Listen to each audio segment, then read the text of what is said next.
ব্যবসায়ের আওতা ও প্রকারভেদ। আধুনিক ব্যবসায়কে প্রধানত তিন ভাগে ভাগ করা হয়েছে। ক হচ্ছে শিল্প, খ হচ্ছে বাণিজ্য, গ হচ্ছে প্রত্যক্ষ সেবা।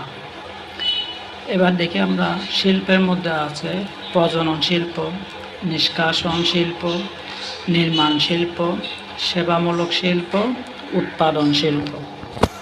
বাণিজ্যের মধ্যে আছে পণ্য বিনিময়, পরিবহন, গুদামজাতকরণ, ব্যাংকিং ও ব্যাংক, বীমা, বিজ্ঞাপন।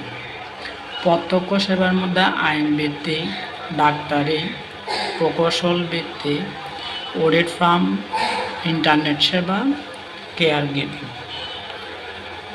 এই তিন ধরনের ব্যবসার প্রকারভেদের মধ্যে এবার এগুলার বিস্তারিত। শিল্পগুলোর মধ্যে প্রজনন শিল্প, নিষ্কাশন, নির্মাণ, উৎপাদন ও সেবা।